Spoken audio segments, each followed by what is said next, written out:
Shri Gurukul science academy YouTube channel में मैं रोशन Dahiya chemistry PGT आप सभी विद्यार्थियों का अभिनंदन करता हूं। आज हम पढ़ेंगे द्वितीयक सेल, वैद्युत रसायन का जो पार्ट 5 है, द्वितीयक सेल।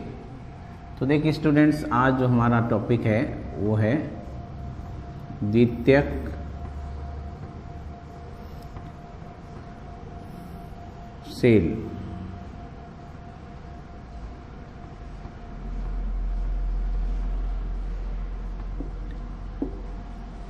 कल हमने प्राथमिक सेल पढ़े थे। प्राथमिक सेल किसको कहते हैं? जिसको एक बार काम लेने के बाद में दूसरी बार उसको काम में नहीं लिया जा सकता, वो कहलाता है प्राथमिक सेल। द्वितीयक सेल उसको कहते हैं जिसको एक बार काम लेने के बाद में उसको पुनः आवेशित किया जा सकता है, चार्ज किया जा सकता है। जैसे मोबाइल की बैटरी है, चार्ज कर सकते हो ना। इसी प्रकार से मान लीजिए गाड़ियाँ हैं, गाड़ियों के अंदर जो बैटरियाँ होती है तो वो भी कौन सी होती है? यही होती है द्वितीयक सेल। तो द्वितीयक सेल का अभिप्राय यही है कि जिन्हें पुनः आवेशित किया जा सकता है, यानी कहने का तात्पर्य जो रासायनिक ऊर्जा को विद्युत ऊर्जा और विद्युत ऊर्जा को पुनः रासायनिक ऊर्जा में बदला जा सकता है। अब देखिए द्वितीयक सेल में कौन कौन से सेल पढ़ेंगे। सबसे पहला जो है नंबर 1 हम पढ़ेंगे लेड संचायक सेल, सीसा संचायक सेल। लेड संचायक सेल, लेड संचायक सेल, जिसे सामान्यतः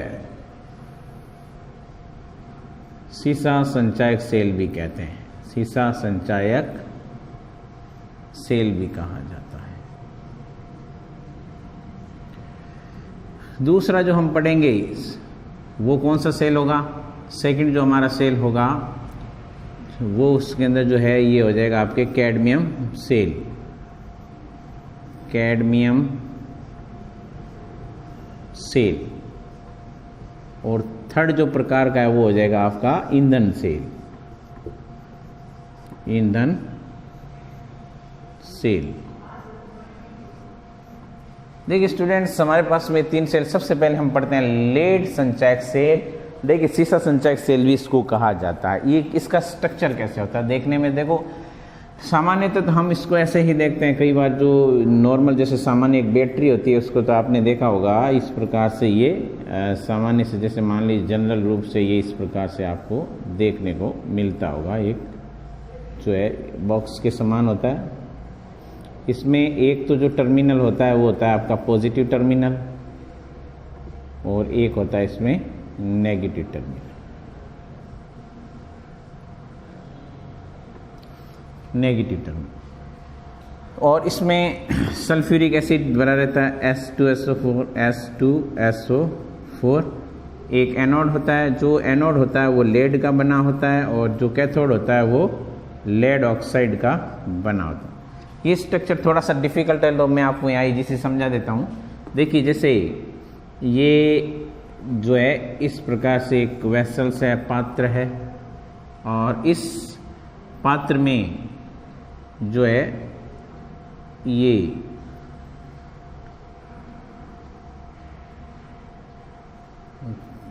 इस प्रकार से टर्मिनल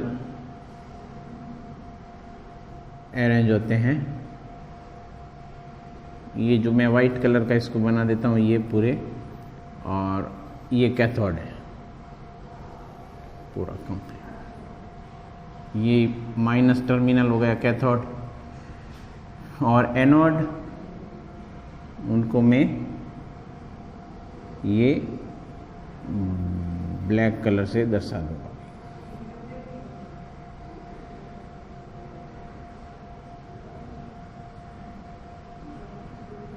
ये जो ब्लैक टाइप के जो लाइनिंग वाले हैं इनको अपन मान लेते हैं इसको इस प्रकार से।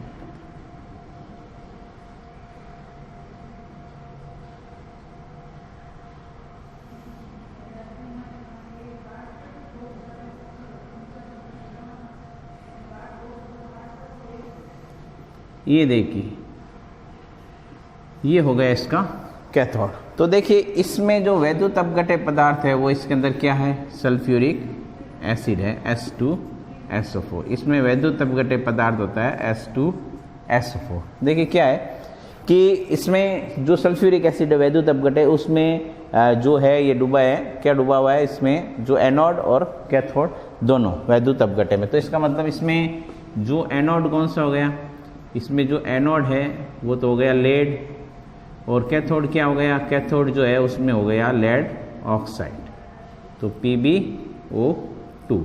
और जो वैद्युत अपघट्य है, वैद्युत अपघट्य वो इसमें क्या होगा स्टूडेंट्स, सल्फ्यूरिक एसिड H2SO4। तो ये देखिए इस प्रोसेस से संचायक सेल होता है, उसमें वैद्युत अपघट्य, तो आपके हो गया सल्फ्यूरिक एसिड्स, कैथोड हो गया लेड ऑक्साइड्स और एनोड हो गया इसमें लेड। अब देखिए ये किसकी जो वर्किंग है, ये कैसे वर्क करता है। तो सबसे पहले देखिए एनोड पर रिएक्शन, एनोड पर क्या रिएक्शन होती है वो देखिए। तो सबसे पहले हम एनोड पे रिएक्शन देखेंगे। तो जो लेड होता है वो सल्फेट आयन के साथ में किस प्रकार से रिएक्शन करता है, तो ये देखिए -2, तो क्या बनेगा, यहाँ बन गया lead sulphate PbSO4 plus 2 electron lead sulphate बना।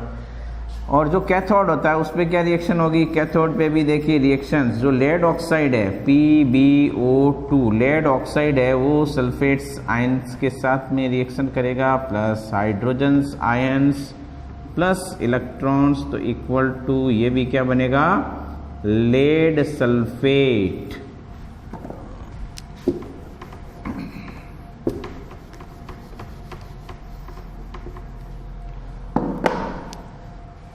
Plus water. ये देखिए ये एनोड पर क्या होता है कि जो लेड होता है वो सल्फेट आयन के साथ रिएक्शन करके सल्फेट आयन बना है, और यहाँ पर ये आयन बना है। देखिए बैलेंस कर देता हूँ, ये जो हो जाएगा इसमें ये 2 और यहाँ पर आपके ये हो जाएगा 4। अब देखिए ये एनोड पे हमेशा कौन सी रिएक्शन होती है, मैंने बता दी, ये ऑक्सीकरण रिएक्शन। ये कौन सी विक्रिया है, ये ऑक्सीकरण है, ये ऑक्सीकरण है। और ये कौन सी रिएक्शन है, ये आपका है अपचयन अभिक्रिया, अपचयन अभिक्रिया। तो देखिए इसको ध्यान से देखना रिएक्शन को। अब हम इन दोनों को जो है ऐड करते हैं तो ये रेडॉक्स रिएक्शन हो जाएगी। तो रेडॉक्स रिएक्शन देखिए 2 इलेक्ट्रॉन से 2 इलेक्ट्रॉन कैंसिल हो गए, तो पीछे क्या बचा, ये देखिए Pb प्लस PbO2 प्लस देखिए ये 4H और ये 2 सल्फेट, तो ये हो गया H2SO4, 2H2SO4 हो गए, 2H2SO4 हो गए, यानी कि ये जो है ये पूरा पार्ट्स ये 2H2SO4 हो गया। उसके बाद में देखिए स्टूडेंट्स पीछे हमारे पास में क्या बचा है, PbSO4 बचा है। कितने PbSO4, 2 बचे, ध्यान से देखना 2। तो यहाँ मैंने लिख दिया 2 प्लस और फिर ये हमारे पास में बचा 2H2O। तो ये रिएक्शन होगी कंप्लीट रिएक्शन, यानी जो रेडॉक्स रिएक्शन है वो ये होगी इनकी, ये रेडॉक्स। तो ये जो है वर्किंग जो इसकी मैंने बताई थी वो इस प्रकार से इसकी वर्किंग होती है। किसकी, लेड संचयक सेल है। अब हम दूसरा सेल पढ़ेंगे, कौन सा सेल पढ़ेंगे, कैडमियम सेल। तो देखते हैं कैडमियम सेल। अब हम जो सेकेंडरी सेल है, द्वितीयक सेल है, वो पढ़ेंगे कैडमियम सेल। देखिए कैडमियम सेल, कैडमियम सेल, देखिए कैडमियम सेल का स्ट्रक्चर कैसे होता है। एक सिलेंडर होता है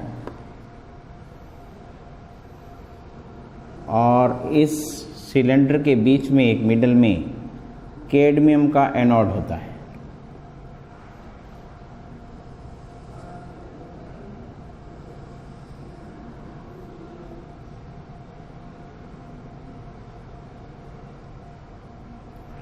और इस कैडमियम जो इसका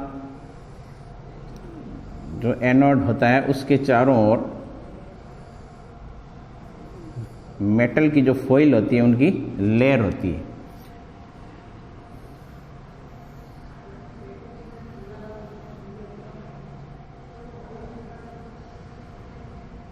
ये ऊपर इसका कैप होता है तो देखिए स्टूडेंट्स,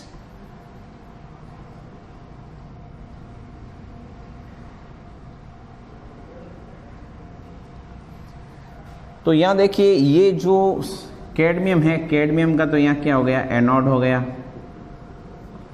और जो निकल ऑक्साइड होता है उसका इसमें क्या हो गया, कैथोड हो गया। इसमें पोटेशियम हाइड्रोक्साइड वैद्युत अपघटय के रूप में हो गया। और इसमें देखिए जो कुछ फॉइल होती है, जैसे मान लीजिए ये आपका जो एनोड है, इसके चारों ओर बहुत सारी ऐसे लेयर होती है, और वो लेयर चारों ओर होती है, 3 कलर की होती है। देखो एक तो होता है येलो कलर,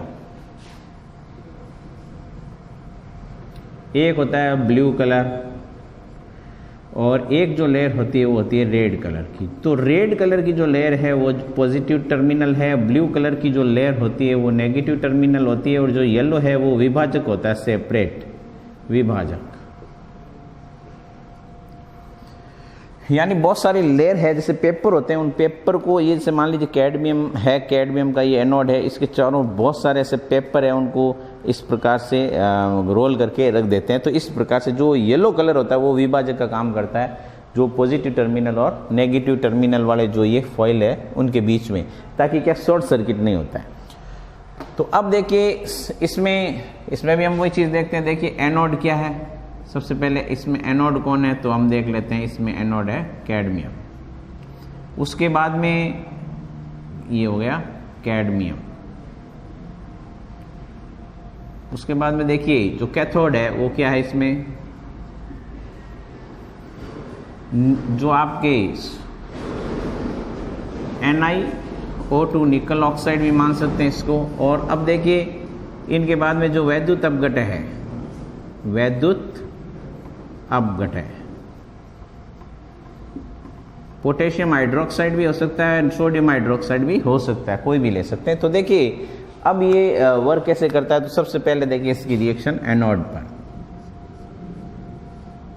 एनोड पर क्या रिएक्शन होगी, देखिए सबसे पहले हम लेते हैं कैडमियम। कैडमियम ने हाइड्रोक्सी आयन के साथ में, हाइड्रोक्सी आयन यहाँ से है ना, हाइड्रोक्सी आयन के साथ रिएक्शन करेंगे तो ये क्या बन जाएगी, ये बन जाएगा CdOH का होल ट्वाइस प्लस 2 इलेक्ट्रॉन्स बाहर निकल जाएंगे। ठीक है, तो इसको मैं यहाँ बैलेंस कर देता हूँ। चलिए ये इसको मैंने यहाँ बैलेंस कर दिया। अब देखिए कैथोड पर क्या रिएक्शन होती है, आपको पता है एनोड पर हमेशा ऑक्सीडेशन रिएक्शन होती है, और कैथोड पर हमेशा कौन सी रिएक्शन होती है, अपचयन यानी रिडक्शन रिएक्शन होती है। तो इसके अंदर देखो, इसके अंदर क्या होगा, निकल ऑक्सीजन हाइड्रोक्साइड, इसका नाम है निकल oxygen hydroxide plus water plus electrons, तो ये बन जाएगा NiOH का होल ट्वाइस, उसके अलावा प्लस यहाँ OH नेगेटिव। तो ये देखिए इनको सबको बैलेंस करने के लिए मैं यहाँ 2 लगा रहा हूँ, मुझे याद है, आप बैलेंस कर सकते हो। अब देखिए यहाँ इन दोनों से हम मिला के रेडॉक्स रिएक्शन निकाल लेंगे। तो उससे पहले एक बार मैं रिएक्शन बोल देता हूँ, वापस सुन लीजिए। Cadmium plus 2 hydroxy ion equal to cadmium hydroxide plus 2 electrons, nickel oxygen hydroxide plus 2 water plus 2 electrons equal to 2 nickel hydroxide plus 2 hydroxy ion. देखिए 2 इलेक्ट्रॉन से 2 इलेक्ट्रॉन्स कैंसिल हो गया, 2 हाइड्रोक्साइड से 2 हाइड्रोक्साइड कैंसिल हो गया, तो पीछे हमारे पास में क्या बचा, कैडमियम प्लस 2 निकल oxygen hydroxide plus 2H2O 2NiOH का होल ट्वाइस। तो देखिए स्टूडेंट्स, हमारे पास में ये देखिए प्लस, साथ में ये हो रहा है CdOH का होल ट्वाइस। ये कंप्लीटली रिएक्शन बन गई। कैसे बन गई, CdNi यानी निकल ऑक्सीजन हाइड्रोक्साइड प्लस 2 वाटर, ये तो कट गया। अब उधर वाला देखिए, एक तो हमारे पास में ये आ रहा है, एक ही आ रहा है, तो कंप्लीटली रिएक्शन ये हो गई। स्क्रीनशॉट ले सकते हैं आप।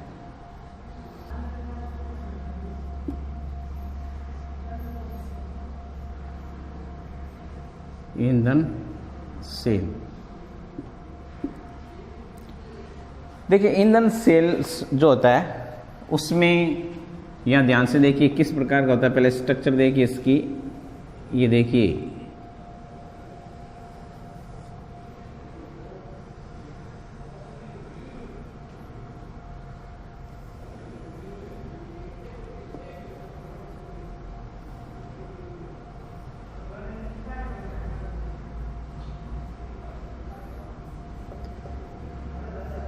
इधर से हम हाइड्रोजन गैस फ्लो कर सकते हैं और इधर से हम ऑक्सीजन गैस फ्लो करते हैं। और यहाँ 2 इलेक्ट्रोड्स लगे रहते हैं, एक ये एनोड और ये एनोड होता है वो छिद्रयुक्त एनोड होता है, छिद्रयुक्त एनोड। और इसी प्रकार से इसमें जो कैथोड लगा रहता है वो भी छिद्रयुक्त कैथोड होता है, तो ये होता है छिद्रयुक्त कैथोड।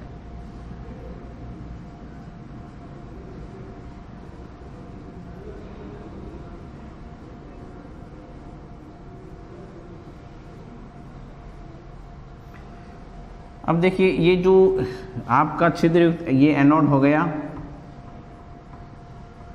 और ये छिद्रयुक्त कैथोड हो गया।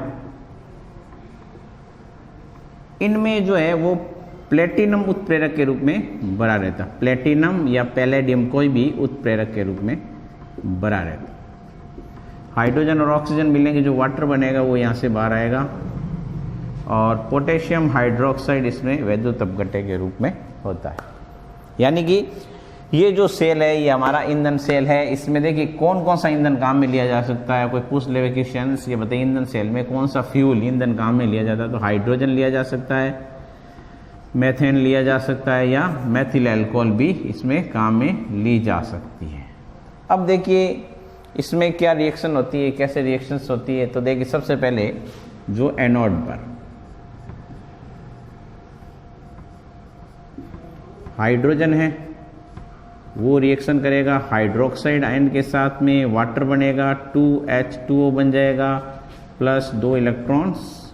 अब देखिए यहाँ अब कैथोड पे क्या होगी, देखिए कैथोड पे जो रिएक्शन होगी वो देखिए कैथोड पर, कैथोड पे क्या होगा, oxygen plus water plus electron equal to OH hydroxy ion. अब देखिए हम इनको जो है टोटल हम इसी को बैलेंस कर देते हैं। तो यहाँ मैं लगा देता हूँ 2, ये हो गया यहाँ पर 4, ये जो है इसको 4, यहाँ पर भी हमको करना पड़ेगा इसको बैलेंस, 2 से पूरा मल्टीप्लाई, तो ये हो जाएगा 4 और ये हो जाएगा 4, ये 4 और यहाँ पर भी ये हो गया 4, यहाँ हो गया आपके ये 2। तो देखिए स्टूडेंट्स ये रिएक्शन है और अब हम इसको सॉल्व करते हैं। एनोड और कैथोड से हमको क्या मिलेगी, जो कौन सी रिएक्शन मिलेगी, रेडॉक्स अभिक्रिया मिलेगी। रेडॉक्स अभिक्रिया कैसे मिलेगी, 4 इलेक्ट्रॉन से 4 इलेक्ट्रॉन्स यहाँ से कैंसिल हो गए। अब हमारे पास में क्या बचा, देखिए 2 ये हाइड्रोजन बचे और क्या बचा, प्लस ऑक्सीजन बची। उसके अलावा देखिए ये 4OH भी यहाँ से कैंसिल हो जाएगा। अब क्या बचा, अब देखिए ये 4H2 इधर और इधर कितने हैं, ये हमारे पास में 2H2, तो 4 में से 2H2 माइनस कर दो तो हमारे पास मेरा 2H2। तो ये कंप्लीट रिएक्शन हमारे पास में आ गई। किसके लिए आ गई, ईंधन सेल के लिए। तो ये ईंधन सेल भी हो गया। तो आपको ये जो वर्किंग है ये ज़्यादा याद रखनी है। तो हमने आपको बताया था सबसे पहले कौन सा सेल था हमारे पास में, हमने कौन सा सेल लिया, सीसा संचायक सेल। सीसा संचायक सेल्स में एनोड कौन था, लेड था, और उसके अंदर जो कैथोड कौन सा था, लेड ऑक्साइड था, और उसके अंदर वैद्युत अपघट्य कौन सा था, सल्फ्यूरिक एसिड था। दूसरा हमने कैडमियम सेल लिया, तो उसमें कैडमियम क्या था, कैडमियम एनोड का काम कर रहा था। तो और कैथोड का काम कौन कर रहा था इसके अंदर, तो निकल ऑक्साइड्स। और थर्ड जो सेल था हमने आपको बता दिया ये कौन सा सेल था, ईंधन सेल। और इसके अंदर ईंधन के रूप में हाइड्रोजन काम में ली जा सकती है, आपके मेथेन काम में ली जा सकती है, मेथिल अल्कोहल काम में लिया जा सकता है। अच्छी तरह से इसका स्क्रीनशॉट ले लीजिए। अब हम पढ़ेंगे कोरोजन, संयोग क्षारण। देखिए संयोग क्षारण क्या होता है, कोई भी मान लीजिए मेटल है, कोई भी धातु है, जब वो वायु के साथ संपर्क में आती है या वायु की गैसों के साथ संपर्क में आती है, नमी के संपर्क में आती है, तो उनका धीरे धीरे क्षय होने लगता है। उनके ऊपर एक लेयर चढ़ जाती है, उनके ऊपर एक परत चढ़ जाती है। जैसे जो लोहा होता है, लोहे के ऊपर किस कलर की परत चढ़ती है, रेडिश ब्राउन। तो जो लोहा लोहा के ऊपर जो है लाल कलर की परत चढ़ जाती है। और इसी प्रकार से मान लीजिए आपका कॉपर है, तांबा, कॉपर के ऊपर भी कौन सी परत चढ़ जाएगी, हरी कलर की परत चढ़ जाती है। इसी प्रकार से जो चांदी या सिल्वर है, एल्युमिनियम है, उस पे ऊपर कौन सी, काली कलर की परत चढ़ जाती है।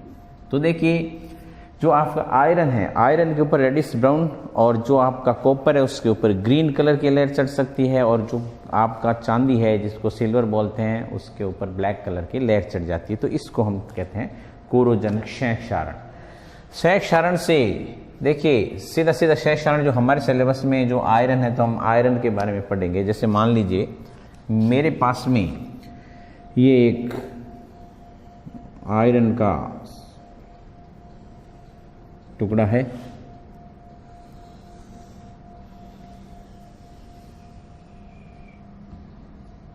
अब देखिए होता क्या है, जब ये क्षय क्षारण की स्थिति होती है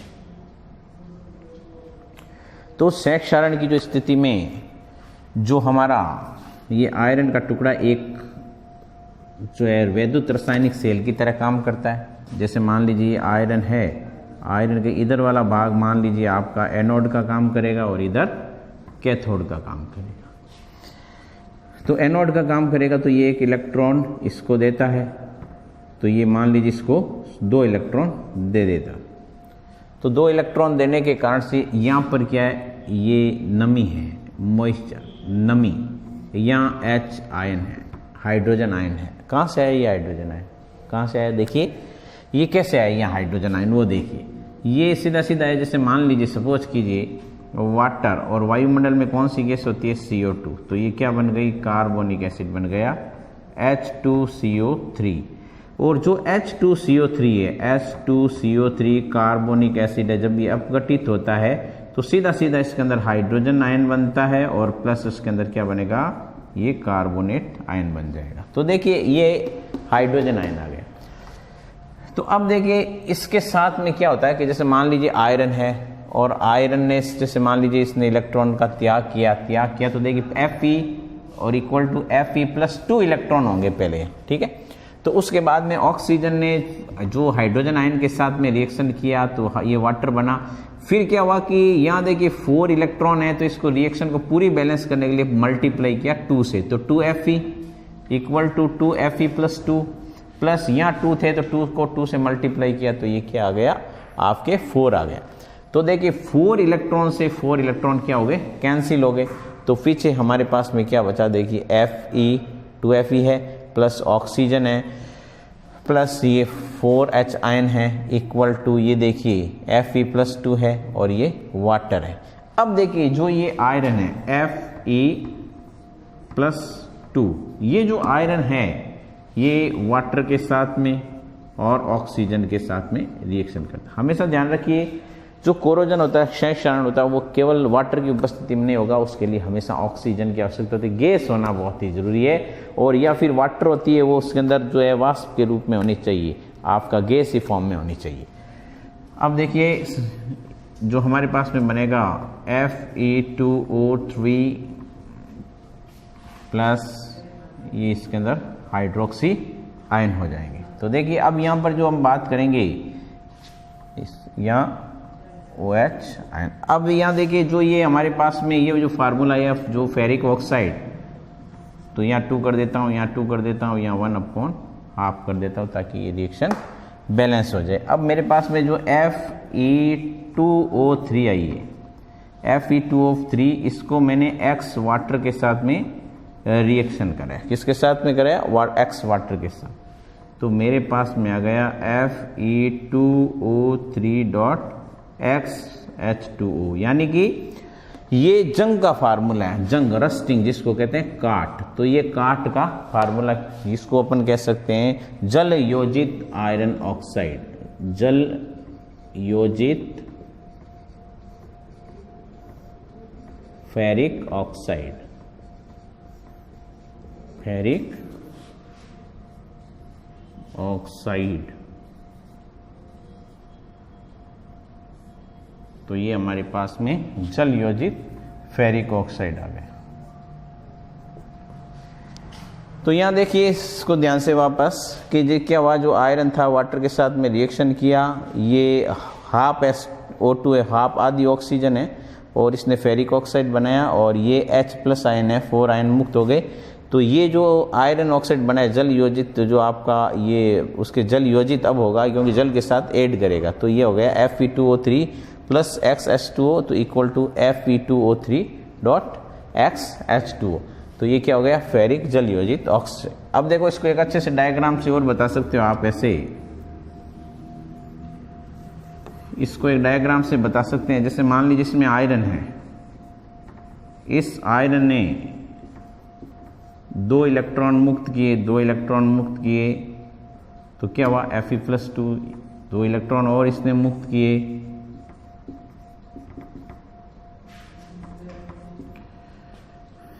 तो यहाँ पर टोटल जो है ये इलेक्ट्रॉन मुक्त करने से 4 इलेक्ट्रॉन्स मान लीजिए मुक्त हो गए, और यहाँ पर ये हाइड्रोजन आयन है 4 और उसके साथ में 2H2O।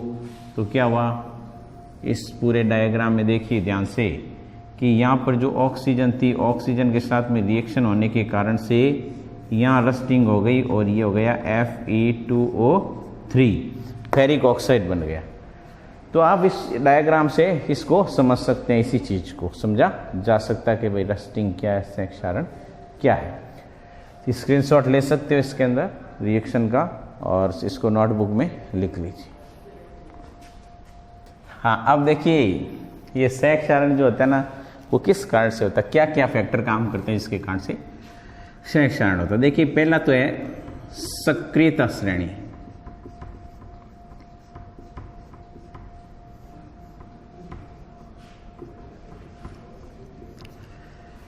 जैसे मान लीजिए कोई भी धातु है, वो सक्रियता श्रेणी में यदि मान लीजिए ज़्यादा सक्रिय है, तो उसके अंदर क्या होगा, ज़्यादा संयोग क्षारण होगा, और उसके अंदर जंग ज़्यादा लगेगा, कोरोजन होगा, उसका रस्टिंग होगी।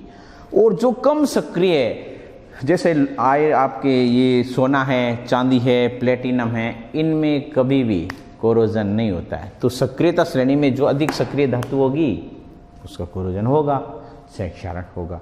तो सक्रियता श्रेणी पर निर्भर करता है, ज़्यादा सक्रिय संयोग क्षारण होगा, कम सक्रिय संयोग क्षारण नहीं होगा। दूसरा है उसमें अशुद्धियां।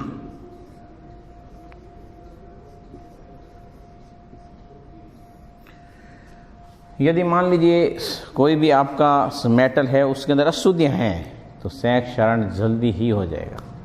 और यदि प्योर मेटल है तो संयोग क्षारण उसके अंदर धीरे धीरे, अशुद्धियों पे भी निर्भर करता है। तो अशुद्धियों के ऊपर भी जो चीज़ ये निर्भर करती है। तीसरा है आपका वैद्युत अपघट्य। देखिए क्या होता है कि आपने एसिड रेन के बारे में सुना होगा, उसमें से जो एसिड बनता है और फिर वापस जो एसिड रेन के रूप में बरसता है, तो उसके अंदर वैद्युत अपघट्य के रूप में तो एसिड होता है। और एसिड जब मेटल के ऊपर रिएक्ट करेगा तो उसमें संयोग क्षारण ज़्यादा होगा, तो वैद्युत अपघट्य बिल्कुल बनेगा। पानी के अंदर भी वैद्युत अपघट्य होता है। आपने पढ़ा होगा एसिड रेन के कारण से जो है ताजमहल को भी नुकसान पहुंच रहा है, बड़ी बड़ी जो बिल्डिंग है ध्वस्त हो जाती है, और एक संयोग क्षारण से होती है ये सारा काम, संयोग क्षारण। क्योंकि संयोग क्षारण जो होता है आयरन का, वो एक सीरियस केस है, क्योंकि वो आयरन को हमेशा काटता है। तो वैद्युत अपघट्य के रूप में जब पानी आता है एसिड रेन के रूप में, या वैद्युत अपघट्य किस प्रकृति का, तो उस पर भी निर्भर करता है। नमी व वायु।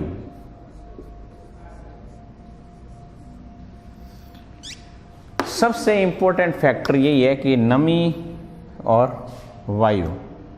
तो नमी और वायु वहाँ पर ज़्यादा है तो ज़्यादा संयोग क्षारण होगा। बरसात के समय में नमी ज़्यादा होती है तो आयरन के जितने भी हमारे जो गेट होते हैं या कोई भी आयरन की चीज़ होती है उसका संयोग क्षारण होता है। छोटे पॉइंट है, कोई ज़्यादा आपको 1 मिनट में समझ में आ जाएंगे। पांचवा जो है मान लीजिए असमतल आकार, असमतल सतह। जैसे आयरन की सतह वो ऐसे नहीं होके यहाँ थोड़ी सी असमतल हो तो क्या होगा, यहाँ नमी ज़्यादा ठहरेगी, यहाँ हाइड्रोजन आयन ज़्यादा होंगे। मैंने आपको डायग्राम में जब बताया था यहाँ से ये असमतल सतह बताई थी। तो असमतल सतह है तो सहक्षारण होगा। तो ये फैक्टर काम करते हैं। कोई भी जो धातु है उसका सहक्षारण तभी होगा जब सक्रियता श्रेणी के अंदर क्या हो, जो ज़्यादा सक्रिय हो तो उसका ज़्यादा सहक्षारण होगा। अशुद्धियाँ उसमें हैं तो ज़्यादा सहक्षारण होगा। वैद्युत अपघटय की प्रकृति पे भी निर्भर करता है तो उस हिसाब से उसका सहक्षारण होता है। नमी और वायु पर भी निर्भर करता है। अधिक नमी है और वायु में ऑक्सीजन है तो सीधा सीधा ये इफेक्ट डालेगा और सहक्षारण होगा। असमतल सतह, यदि कोई आयरन की सतह सीधी नहीं होगी, थोड़ा सा भी असमतल है, हल्का सा, तो सहक्षारण होगा। क्योंकि देखो वहाँ पानी इकट्ठा होगा, पानी नमी इकट्ठी होगी और नमी के कारण से सहक्षारण होगा। तो ये भी फैक्टर काम करता है। अब देखिए सहक्षारण को जो है हम उससे कैसे बच सकते हैं। हमारे घर में कोई भी आयरन की चीज़ है, कोई भी मेटल की, कोई भी धातु की चीज़, उसको सहक्षारण से हम कैसे बचा सकते हैं। तो देखिए बचाने के तरीके, सहक्षारण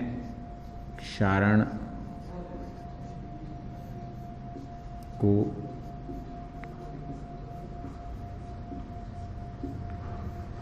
रोकने के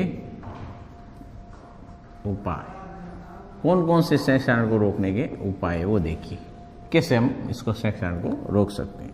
तो देखिए सबसे पहला जो है, इसमें आप जो है पेंट कर सकते हो, ग्रीस लगा सकते हो, ऑयलिंग कर सकते हो। तो इनके द्वारा हम ये सहक्षारण को रोक सकते हैं। जैसे आपके घर में कोई आयरन का गेट है, उसके ऊपर सहक्षारण होता है, जंग लग रहा है या मान लीजिए कोरोजन हो रहा है, रस्टिंग हो रही, तो आप उसके ऊपर पेंट कर दीजिए, ऑयल लगा दीजिए, ग्रीस लगा दीजिए, उसका सहक्षारण नहीं होगा। दूसरा जो हमारा पॉइंट है वो है गैल्वेनाइजेशन। गैल्वेनाइजेशन क्या होता है? देखिए गैल्वेनीकरण, गैल्वेनाइजेशन, जैसे मान लीजिए ये एक आयरन का पाइप है, लोहे का पाइप है, इसके ऊपर सहक्षारण हो रहा है, तो हम इसके ऊपर जिंक की लेयर चढ़ा देते हैं। किसकी लेयर चढ़ा देते हैं? जिंक की। तो किसी भी आयरन की वस्तु के ऊपर जिंक की परत चढ़ाना क्या कहलाता है? गैल्वेनाइजेशन कहलाता है। तो उसको हम क्या कह सकते हैं? गैल्वेनाइजेशन कह सकते हैं। अब देखिए किसी भी, जो मैंने बताया था, आयरन की जो वस्तु है उसके ऊपर हमेशा जिंक की जो परत चढ़ना, वो क्या कहलाता है? गैल्वेनाइजेशन कहलाता है। तीसरा है जो है मिश्र धातु, एलॉइज, मिश्र धातु। मान लीजिए जो आयरन की वस्तु है उसके ऊपर ये मान लीजिए कोरोजन हो रहा है या सहक्षारण हो रहा है, तो इसका एक सबसे बड़ा अच्छा तरीका ये है, जैसे मान लीजिए पीतल जो होता है, आपने पढ़ा होगा पीतल। पीतल हम कैसे बनाते हैं? तो ये देखिए तांबा और जिंक को मिलाकर बनाते हैं। तो जिंक और तांबा मिलाने पर पीतल बना, और जो पीतल है उस पीतल का कभी भी सहक्षारण नहीं होता, रस्टिंग नहीं होती। इसी प्रकार से देखिए कांसा, ये कैसे बनता है? तांबा और टीन को मिलाने से बनता है। टीन और तांबे को जब मिलाते हैं तो कांसा बनता है, कांसे का भी सहक्षारण नहीं होता है। इसी प्रकार से स्टेनलेस स्टील,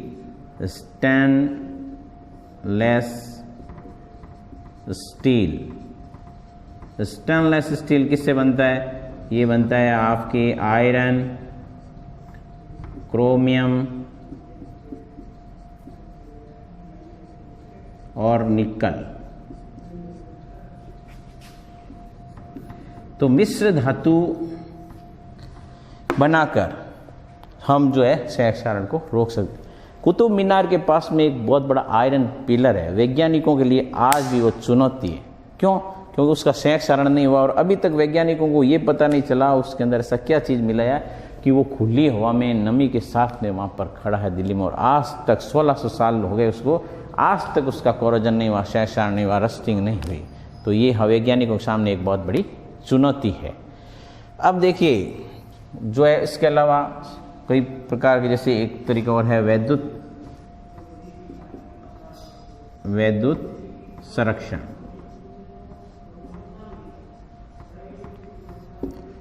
ये क्या होता है? जैसे मान लीजिए जमीन के नीचे जो पाइप डालते हैं आयरन के, उनके ऊपर सहक्षारण होता है, उनका मान लीजिए रस्टिंग हो जाए, तो उससे बचने के लिए क्या करते हैं? जैसे मान लीजिए जमीन के नीचे ये पाइप डालते हैं, ये जमीन के नीचे ये पाइप है, और इसको क्या करते हैं कि एक जैसे मान लीजिए मैग्नीशियम है और मैग्नीशियम के साथ में इसके साथ एक वायर जोड़ देते हैं, जिससे ये एक इलेक्ट्रॉन इसको देता है, जिसके कारण जो आयरन होता है वो इलेक्ट्रॉन मुक्त नहीं करता है, उसके कारण से इसका क्या नहीं होता, संयोग क्षारण नहीं होता है, उसका कोरोजन नहीं होता, रस्टिंग नहीं होती है। तो इसको बोलते हैं वैद्युत संरक्षण। क्या बताया कि जो जमीन के अंदर जो पाइप डाले जाते हैं उनका संयोग क्षारण न हो, उनका कोरोजन न हो, उनकी रस्टिंग न हो। तो जैसे मैग्नीशियम लिया, उसके साथ में यहाँ से आयरन जोड़ दिया, इसने इलेक्ट्रॉन मुक्त किया, इसको दिया, तो उसके कारण से जो आपने आयरन है उसके जो आयंस है वो कभी भी इलेक्ट्रॉन मुक्त नहीं करेंगे, और इलेक्ट्रॉन मुक्त नहीं करेंगे तो ऑक्सीकरण अभिक्रिया नहीं होगी, और ऑक्सीकरण अभिक्रिया नहीं होगी तो वहाँ पर रस्टिंग नहीं हो सकती। अगला है जो है प्रतिजंगरोधी। देखिए प्रतिजंगरोधी क्या होता है, जैसे मान लीजिए कोई, जैसे ये विलेन है, ये एक विलेन है, अमोनियम फास्फेट, इसमें भरा है अमोनियम फॉस्फेट। इसमें जो है हम कोई भी आयरन की वस्तु डाल देते हैं, तो ये मैंने इसमें अमोनियम सल्फेट भरा है और इसमें मैंने कोई भी आयरन की एक वस्तु डाल दी। तो अब इसमें क्या होगा, अमोनियम फास्फेट में डालने पर, अमोनियम फास्फेट में डालने पर इसका कभी भी संयोग क्षारण नहीं होगा, रस्टिंग नहीं होगा। तो ये इसमें क्या बनेगा, इसके ऊपर एक लेयर चढ़ जाएगी, वो हो जाएगी आपके आयरन फास्फेट, आयरन फास्फेट, जो संयोग क्षारण से प्रोटेक्शन करेगी, सुरक्षा करेगी। तो इस प्रकार से कई बाजार में सॉल्यूशन आते हैं जिसमें जो लोग होते हैं वो आयरन की चीज़ के ऊपर, आयरन की वस्तु खराब न हो, लंबे समय तक सुरक्षित रखने के लिए जो विलेन आते हैं मार्केट में मिलते हैं, उनमें जो आयरन को सुरक्षित रखा जाता है। तो ये हमारे जो संयोग क्षारण को रोकने के उपाय है। स्टूडेंट्स, ये चैप्टर आपका ख़त्म हो गया है। आपका जो वैद्युत रसायन था 3rd चैप्टर, उसका पार्ट 5। तो कल हम नेक्स्ट चैप्टर स्टार्ट करेंगे। आपको हमारा चैनल कैसे लग रहा है, ज़्यादा से ज़्यादा लाइक कीजिए और शेयर कीजिए। धन्यवाद।